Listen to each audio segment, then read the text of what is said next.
নমস্কার, welcome back Thama diary channel, another new recipe. আমি আজকে আপনাদের সঙ্গে শেয়ার করতে চলে এসেছি গরমের দিনে ঠান্ডা ঠান্ডা একটা খাবার। তাহলে চলুন আমার সঙ্গে আমার রান্নাঘরে, দেখুন আমি কি বানাচ্ছি চটজলদি। আমি এখানে লাউ সেদ্ধ করে নিয়েছি, আর নিয়েছি এক বাটি দই, এখানে নিয়েছি খানিকটা ধনেপাতা কুচি, পুদিনা পাতা কুচি, নুন, চিলি ফ্লেক্স, চিনি, চাট মশলা আর গোলমরিচ গুঁড়ো।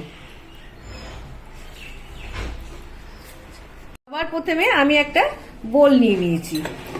এই বোলের মধ্যে আমি এই সম্পূর্ণ দইটা দিয়ে দিচ্ছি। আমি এবার দইটাকে এই কাঁটার সাহায্যে খুব ভালো করে ফেটিয়ে নিই। এই দেখুন, খুব সুন্দর আমার দইটা ফাটানো হয়ে গেছে। এবার আমি দিচ্ছি স্বাদ মতো নুন, তারপরে দিচ্ছি চিলি ফ্লেক্স, তারপর দিচ্ছি মিষ্টি চিনি, তারপর দিচ্ছি গোলমরিচ গুঁড়ো, সবার শেষে দিয়ে দিচ্ছি চাট। এবার আমি এগুলো সব কটাকে সুন্দর করে দইয়ের সঙ্গে ব্লেন্ড করে নিচ্ছি। আমি আগে থেকে কুচি করে কেটে সেদ্ধ করে রাখা লাউটা দইয়ের মধ্যে দিয়ে দিচ্ছি। এই দেখুন, লাউটা আমি পুরো দইয়ের সঙ্গে মিশিয়ে দিয়েছি। সম্পূর্ণ লাউটা উপর থেকে ছড়িয়ে দিচ্ছি পুদিনা পাতা, যেটা কিনা আমি কুচি করে কেটে রেখেছিলাম, ধনেপাতা কুচি, আর একটুখানি চিলি ফ্লেক্স আমি ওপর দিয়ে দিচ্ছি। এটাকে আমি 8 ঘন্টার জন্য ফ্রিজে রেখে দিচ্ছি। তৈরি আমার ঠান্ডা ঠান্ডা লাউয়ের রায়তা। এখন হালকা হালকা গরম পড়েছে, এখন এটা খেতে খুবই ভালো লাগে। আর সব থেকে বড় কথা, দেখুন কত কম উপকরণে এবং খুব কম সময়ে এটা বানিয়ে নেওয়া যায়।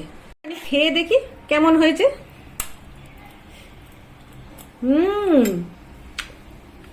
দারুণ হয়েছে, দারুণ।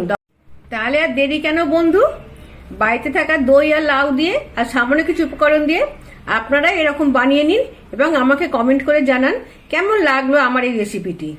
আমার এই রেসিপিটি আপনাদের কোথাও কিছু ভালো লেগে থাকে তাহলে প্লিজ একটা লাইক করে দেবেন।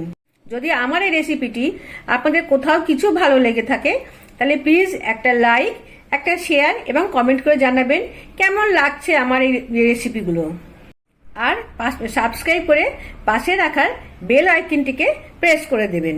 এরকম সুন্দর টেস্টি হেলদি কিছু রেসিপি আনবো, সবার আগে নোটিফিকেশনটি আপনার কাছে পৌঁছে যাবে। আশা করি আগামী দিনেও আপনারা আমার সঙ্গে এইভাবেই থাকবেন, আমাকে সাপোর্ট করবেন। আমাকে এত দূর আসার জন্য যেসব আমার সাবস্ক্রাইব বন্ধুরা আমার সঙ্গে আছেন তাদেরকে অসংখ্য ধন্যবাদ, এবং যারা ভাবছেন যে করবেন কিনা তারা প্লিজ সাবস্ক্রাইব করে নিন। তাহলে দেখা হচ্ছে বন্ধু আগামী কোনো রেসিপির সঙ্গে। ততক্ষণ আপনারা সবাই ভালো থাকুন, সুস্থ থাকুন। টাটা।